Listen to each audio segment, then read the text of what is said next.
This Sunday, CBSN will premiere its first feature documentary, Welcome to Pine Lake. The film set out to tell the triumphant story of a progressive, woman-run community, but ended up unearthing the institutional racism at the city's core. Here's a preview. Oh, beautiful, for spacious skies, for amber waves of grain.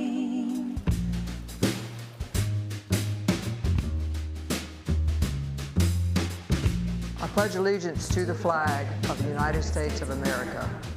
The mayor, the city council, everything's run by a woman. That's impressive. I love that.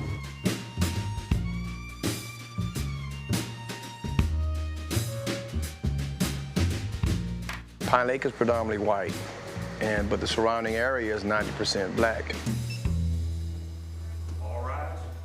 It started to dawn on me that the makeup of the defendants seemed to reflect quite differently from residents.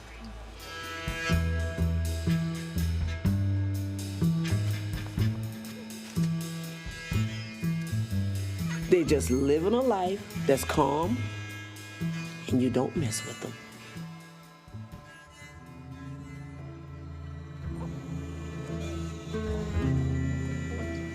Do you swear or affirm to tell the truth under the penalties of perjury?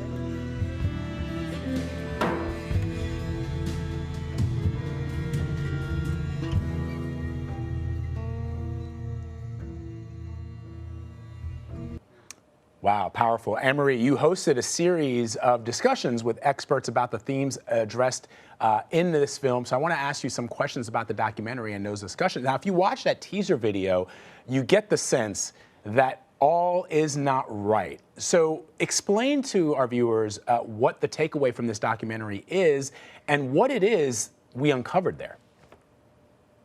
Yeah, so this is a documentary that deserves a conversation afterwards. You know, you should watch it with other people that you know, and talk about your observations. And kind of, I think the interesting thing about it is it's done in a very observational way.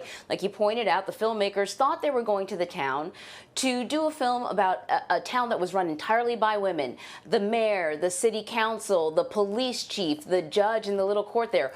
All women, the police chief and the judge, African-American women. What an interesting concept. But then they begin to notice a discrepancy. They begin to notice that, you know, the funding for the tiny police department that they have there is primarily coming from the residents outside of the town, who are primarily black. But they don't sort of point fingers. They just let their experience unfold and ask you to see what you observe. And it's very much, Vlad, the way systemic racism works in real life. You know, there aren't flashing signs saying, look over here, doesn't this seem a little suspect? Isn't this biased?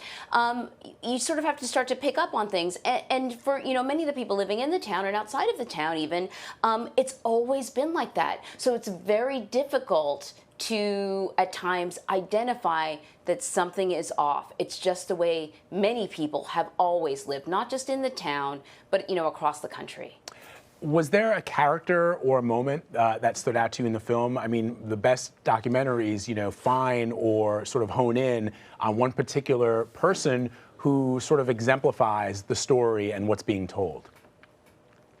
Yeah, you know, in this way, they don't necessarily follow a specific person. Of course, they follow, you know, the four women that are helping to run the town. But there were definitely moments, and there's a time when the city council is sort of meeting, and they're trying to figure out how to spend their money. It's a small town, not a, you know, a large tax base, and so, you know, they talk about how lucky they are that in this small town, they have a police department, because other small towns of that size don't have police departments. And they sort of make this casual comment about, yeah, you know, we're kind of almost running a country club here. And it goes right over everyone's head, and they go, yeah, but, you know, with not a lot of money, something to that effect. You know, the town is named after a lake that has a beach, and it was kind of like a little vacation spot. It's gorgeous. I would hang out there. They don't have enough money in the budget for a lifeguard. but they figured out how to have enough money in the budget for a police department.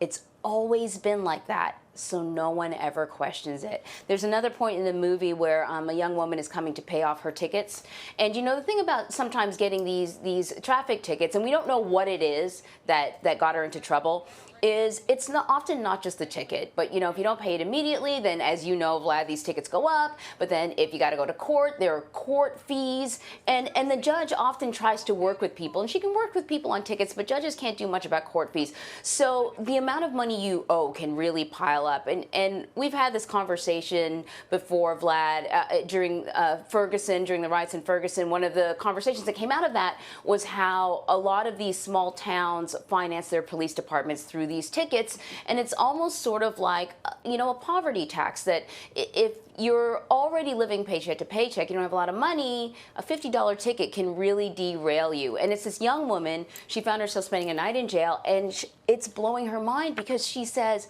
nothing like this has ever happened to me. She can't believe that she's found herself in that situation. She just sort of reminded me of almost me as a young college kid who maybe, you know, I didn't update my something to do with my license, you know, quick enough, and so I found myself with a hefty ticket.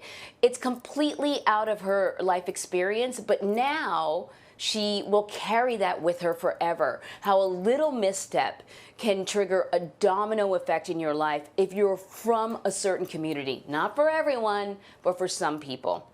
Wow. It is definitely a documentary worth watching and worth talking about afterwards. You know, in listening to you describe it and describe your experiences with, you know, talking to some of those folks, it's interesting to me. It reminded me, there was a couple of years ago, some time ago, I read a great New York Times story on high schools in Mississippi who still had segregated proms. And the point of the piece wasn't that it was due to racism per se in the time that we are living in now. It's just that this is the way it had always been. Going back to the 50s and 60s, this is the way that they'd always done it. The town's completely integrated. The school's completely integrated. The prom king and the prom queen are like mixed. In other words, there's a black one and a white one, but that the prom themselves were segregated, and when the reporters started asking questions, they were sort of like, well, I guess we just always done it that way, and you don't realize the insidiousness of some of these things that are done without anybody sort of peeling back the onion and going, wait, why do we do these again? So I suspect it's similar to the experience that people will have in watching this doc. Yes, and Vlad, let me make one more point, because I want to make sure that people know that this town and these people who run this town and live here, this is a very progressive town. These are people who voted and supported Stacey Abrams. You know, these are people who are forward thinkers. So this is like a real look at, you know, what systemic racism really looks like on a day-to-day basis, and how sometimes even when, you know, fighting the system is something you pride yourself on, you can still be contributing to it. Fascinating. Yeah, we're looking forward to this. Anne-Marie, thank you. It's nice to interview you for once. You're pretty good at it. I'm pretty good at it. You're pretty good. You're pretty good on camera too. Thank you very much, Anne-Marie Green. You can watch Welcome to Pine Lake and the post-show conversation, which will be hosted by Anne-Marie Green on Sunday at 8 p.m. Eastern, right here on CBSN.